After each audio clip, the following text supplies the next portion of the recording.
گفتگو کے YouTube channel کے ساتھ میں ہوں نوید الحسن۔ آج ہم ایک ایسی سیریز کا انعقاد کرنے والے ہیں جس میں تمام ایسے اسٹوڈنٹس جو پاکستان کے کسی بھی کمپیٹیٹیو ایگزام میں حصہ لینا چاہتے ہیں لیکن ان کے پاس مہنگی اکیڈمیز تک رسائی حاصل نہیں ہے، ایسے تمام اسٹوڈنٹس کے لیے ہم یوٹیوب کے ذریعے علیحدہ سبجیکٹ وائز لیکچر اپلوڈ کریں گے جس میں مختلف ماہرین کی خدمات بھی حاصل کی جائیں گی۔ یوٹیوب چینل کے ساتھ ہمیشہ جڑے رہیں۔ آج ہم پاکستان افیئر کے لیکچر پر بحث کریں گے، ڈسکس کریں گے، اس کے مختلف پارٹس کو ڈسکس کیا جائے گا۔ پاکستان افیئر ایک کمپلسری سبجیکٹ ہے جو 100 مارکس کا ہوتا ہے۔ ہم اس سبجیکٹ کے ہر حصے کو زیر بحث لائیں گے۔ میری ایک سجیشن ہے کہ جب بھی کسی بھی سبجیکٹ کی تیاری کریں اس کے لیے ایک سیپریٹ نوٹس بنائیں۔ پاکستان افیئر کے لیے بھی آپ کو سیپریٹ نوٹس بنانے چاہیے، اور نوٹس بناتے وقت ہمیشہ ایک چیز کا آپ خیال رکھیں کہ دوران رائٹنگ نوٹس کے درمیان تھوڑی جگہ خالی چھوڑیں۔ ہم کوشش کریں گے کہ اس کے ہر حصے کو ڈسکس کیا جائے، لیکن پھر بھی اگر آپ بعد میں کوئی بک پڑھتے ہیں، کوئی نیوز پیپر پڑھتے ہیں تو پاکستان افیئر سے ریلیٹڈ کوئی بھی انفارمیشن آ جاتی ہے، فیکٹس آ جاتے ہیں، فگرز آ جاتے ہیں، تو آپ اس نوٹس میں اتنی آپ کی جگہ ہونی چاہیے کہ آپ وہاں پہ ان فیکٹس اینڈ فگرز کو یا کوئی بھی انفارمیشن ہوتی ہے اس کو آپ ایڈ کر سکیں۔ اس کے علاوہ جب بھی کسی سبجیکٹ کی تیاری کرتے ہیں، خصوصاً کمپیٹیٹیو ایگزام کے کسی بھی سبجیکٹ کی تیاری کرتے ہیں، تو آپ کے روم میں ورلڈ میپ کا ہونا بہت ضروری ہے۔ آپ کے روم میں ورلڈ میپ ہونا چاہیے، چاہے وہ گلوب کی شکل میں ہو یا چاہے وہ ایک چارٹ کی شکل میں ہو جو آپ کسی بھی دیوار پہ لگا کر وہاں اس سے تیاری کر سکیں۔ ورلڈ میپ کا سب سے بڑا فائدہ یہ ہوتا ہے کہ جہاں پہ بھی یہ لگا ہوتا ہے وہاں پہ اسٹوڈنٹس دیکھتا ہے کہ یہ جو میں ایک ٹاپک ڈسکس کر رہا ہوں اس دوران میں یہ کون سا ایریا تھا اور یہاں پہ کس ایریا وائز کون سی جگہ اس ایریا میں اس سبجیکٹ میں ڈسکس ہو رہی ہیں، لہذا ورلڈ میپ بہت ضروری ہے۔ آئی ول ٹرائی مائی بیسٹ کہ پاکستان افیئر کو ایک اچھے طریقے سے آپ کو ڈیلیور کر سکوں۔ جہاں تک میرے پاس جتنا نالج ہوگا انشاءاللہ میں کوشش کروں گا آپ تک اچھے طریقے سے ایماندارانہ طریقے سے آپ تک ڈیلیور ہو جائے۔ باقی تیاری آپ نہیں کرنی ہے، میرا کام آپ تک ایک دفعہ لیکچر پہنچا دینا ہے۔ بیسٹ آف لک، کرتے ہیں آج پاکستان افیئر کو ڈسکس۔ اچھا تو اسٹوڈنٹس، پاکستان افیئر کے کمپلسری سبجیکٹ میں کمپیٹیٹیو ایگزام کے دوران ایگزامینر آپ سے 2 پورشن سے متعلق کوشچنز کرتا ہے۔ ایک کو کہتے ہیں پری پارٹیشن، ایک کو کہتے ہیں پوسٹ پارٹیشن۔ جو پری پارٹیشن ایرا ہے اس میں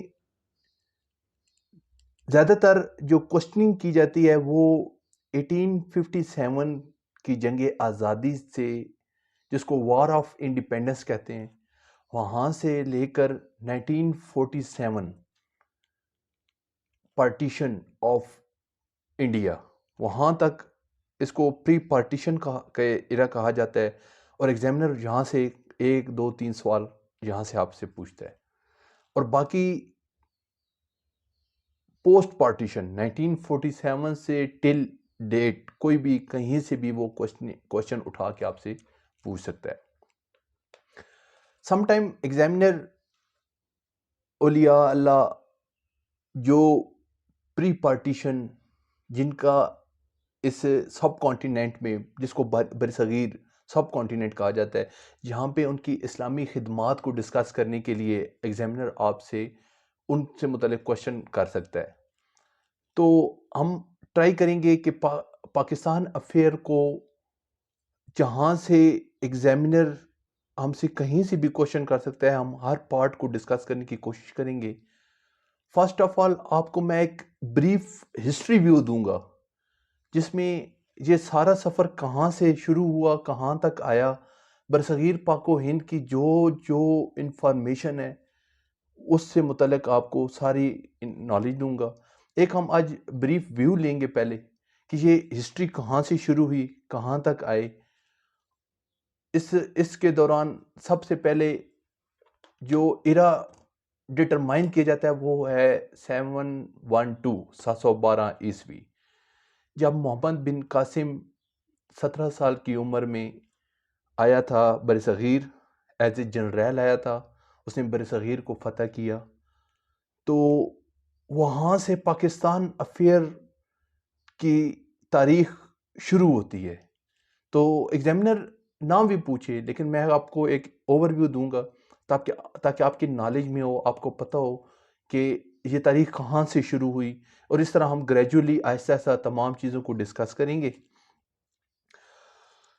پاکستان افیئر میں جو 712 عیسوی کا دور ہے وہ بہت ہی اہمیت کا حامل ہے. محمد بن قاسم جو کہ عرب سے آیا تھا، تاریخ دان لکھتا ہے کہ محمد بن قاسم طائف کے قبیلے سے آیا تھا. طائف وہ قبیلہ تھا جنہوں نے حضور اکرم صلی اللہ علیہ وآلہ وسلم کے اوپر پتھر برسائے تھے. یہ وہ لوگ تھے جنہوں نے اسلام بہت دیر بعد قبول کیا، طائف کے قبیلے والوں نے.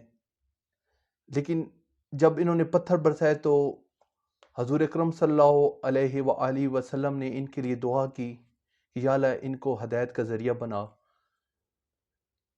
اسی علاقہ سے آنے والا ایک جنرل حجاج بن یوسف کا نیفیو، بھتیجا تھا یہ محمد بن قاسم، اور اس نے 17 سال کی عمر میں آ کے 712 عیسوی میں آ کے برصغیر، جس کا میپ آپ دیکھ رہے ہیں، انہوں نے آ کے فتح کیا. یہاں پہ برصغیر پاک و ہند میں راجہ داہر کی حکومت تھی. راجہ داہر، محمد بن قاسم، یہ لوگ سندھ والی سائڈ سے آئے تھے، جو ابھی ریسنٹلی علاقہ سندھ کے آئے وہاں سے آئے. سندھ کے علاقے کو دارالاسلام کہا جاتا ہے، کہ اسلام کا دروازہ. یہ اسلام اس سائڈ سے انٹر ہوا تھا. اس دور میں کراچی کا نام دیبل تھا، اور سندھ کو باب الاسلام کہا جاتا ہے. ابھی بھی کراچی پورٹ قاسم موجود ہے جو محمد بن قاسم کے نام پہ بنی ہے. ہسٹورین اپنے مطابق تاریخ لکھتے ہیں. وہ ایک کوٹیشن ہے کہ everything in the history is wrong except dates. Dates کے علاوہ سب کچھ رانگ ہوتا ہے، لیکن ہم نے جو پڑھا ہے، جو ہمیں نے سیکھا ہے، وہی آپ تک ڈیلیور کروں گا. اور ایک اور کہتے ہیں کہ history is always written by power lords. History ہمیشہ جو طاقت میں ہوتا ہے وہی لکھتا ہے، وہ اپنے مطابق ہسٹری کو لکھتا ہے، کبھی لوزر ہسٹری نہیں لکھتا. تو جو کچھ ہم نے پڑھا، جیسی ہم نے ہسٹری پڑھی، انشاءاللہ میں ڈیلیور کرنے کی کوشش کروں گا.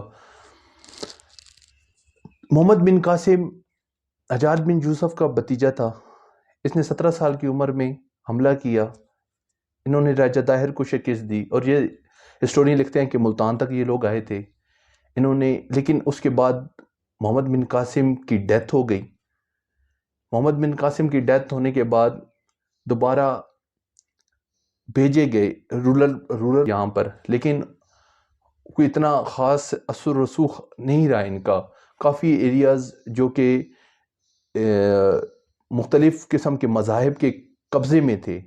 اکثر کہا جاتا ہے کہ راجہ داہر نے ایک کشتی تھی جو تجارتی کشتی تھی، اس کو قبضے میں لے لیا تھا، اور یہاں سے کسی بیٹی نے، مسلمان بیٹی نے محمد بن قاسم اور ان کو خط لکھا تھا حجاج بن یوسف کو کہ ہماری مدد کی جائے. اس حوالے سے انہوں نے پھر عرب سے آ کے یہاں پہ حملہ کیا. جہاں پہ تاریخ چلتی گئی. آپ کو ایک اوور ویو دے رہا ہوں. اس کے بعد 1997، اس کے بعد 997 عیسوی میں محمود غزنوی جو کہ افغانستان سے آئے تھے، انہوں نے آ کر حملہ کیا. اس حملے کے دوران انہوں نے، ہسٹورینز لکھتے ہیں کہ انہوں نے بہت سارے جو گولڈ کے ذخائر تھے، بہت سارے جو اکانومی کو بوسٹ کرنے کے لیے جو کچھ ان کے پاس تھا، انڈیا میں، ہندوستان میں، وہ یہاں سے لے کر وہ واپس افغانستان چلے جاتے تھے۔ اسی دوران کہتے ہیں کہ محمد محمود غزنوی نے 17 حملے کیے اور وہ کبھی ناکام نہیں ہوا، ہمیشہ یہاں سے کامیاب ہو کے پھر واپس چلا جاتا، کامیاب ہو کے پھر واپس چلے جاتا تھا۔ تو یہی دور محمود غزنوی کا ٹل ڈیتھ 1030 تک یہ دور وہ جہاں کے رولر رہے۔ اس کے بعد پھر وقفے سے مختلف، کبھی ہندو آ جاتے، کبھی مسلمان آ جاتے، لیکن اتنی وہ فیمس تاریخ نہیں رہی۔ اس کے بعد دوبارہ سلطان شہاب الدین غوری، جو کہ 1202 عیسوی میں آئے، انہوں نے رول کیا، اور 1206 میں جب ان کی وفات ہوئی تو ان کا رول ختم ہوا۔ اس دوران مختلف کمپیریزن کیے جاتے ہیں محمود غزنوی اور سلطان شہاب الدین غوری کے درمیان، کہ محمود غزنوی کو ایک اچھا رولر سمجھا جاتا ہے، جبکہ غوری ایک بزنس مین مائنڈ کے انسان تھے، جو کہ سافٹ پاور تھے۔ سلطان شہاب الدین غوری کے ایک غلام تھے جن کا نام تھا قطب الدین ایبک۔ سلطان شہاب الدین غوری کی وفات کے بعد قطب الدین ایبک، جن کو سلطان ایک گورنر کا حیثیت دے کے گئے تھے، ان کو رولر بنا دیا گیا، سلطان بنا دیا گیا۔ تو یہاں سے خاندان غلامہ، سلیو ڈائنیسٹی، یا جس کو مملوک ڈائنیسٹی بھی کہتے ہیں، اس کا آغاز ہوا، جس کے سب سے پہلے بادشاہ یہی تھے۔ اس ڈائنیسٹی کی ایک خاصیت یہ بھی تھی کہ اس کے بعد سلیوری کو بہت زیادہ ڈسکریج کیا گیا، سلیوری کو ختم کیا گیا، سلیو ڈائنیسٹی شروع ہو گئی۔ سلیو ڈائنیسٹی کے سب سے پہلے قطب الدین ایبک، جو ایک بہت ہی اچھے رولر تھے، انہوں نے اس ڈائنیسٹی کو آگے پرسیو کیا۔ ان کے بعد آئے التمش، جو کہ ایک اچھے رولر تھے۔ التمش کے بعد بلبن بھی سلیو ڈائنیسٹی کے ایک بادشاہ تھا۔ بلبن کے بعد ایک خاتون آئی جن کا نام تھا رضیہ سلطانہ، جو کہ التمش کی ڈاٹر تھیں۔ Razia Sultana was the first female ruler from the Muslim world. یہ ایک پہلی خاتون تھی۔ اکثر کوشچن میں سم ٹائم MCQs میں پوچھ لیا جاتا ہے کہ who is the first woman ruler of Muslim dynasties, تو یہ رضیہ سلطانہ تھیں، جو کہ ایک بہت زیادہ فیمس رولر تھی، ایک بہت اچھا ٹائم گزرا۔ ان کا شاید پیریڈ بہت تھوڑا تھا، لیکن انہوں نے ایک اچھا ٹائم گزارا، ایک اچھی اور لائق خاتون تھیں۔ اور ان کے بعد دوبارہ کچھ اعتراضات تھے لوگوں کو، تو ان کی سلطنت کو ختم کر کے دوبارہ ایک بادشاہ آئے، اور اس کے بعد ایک نئی ڈائنیسٹی کا آغاز شروع ہو گیا، جس کو خلجی ڈائنیسٹی کہتے ہیں۔ ڈائنیسٹیز کو سمجھنے کے لیے میں آپ کو ایک ایسا فارمولہ اور ایسا کلیہ بتاؤں گا نیکسٹ لیکچر میں، جس کے تحت آپ ساری ڈائنیسٹیز آپ کو ازبر ہو جائیں گی۔ آپ کو پتہ ہوگا کہ کون سی ڈائنیسٹی میں پہلے آئی، کون سیکنڈ پہ آئی، کون تھرڈ پہ آئی۔ یہ 6 ڈائنیسٹی ہیں، وہ انشاءاللہ آپ کو اچھے طریقے سے یاد کرا دوں گا۔ باقی تھینک یو، آج کے لیے اتنا ہی، اور انشاءاللہ نیکسٹ لیکچر کے لیے دوبارہ حاضر ہوتے ہیں۔ اللہ حافظ۔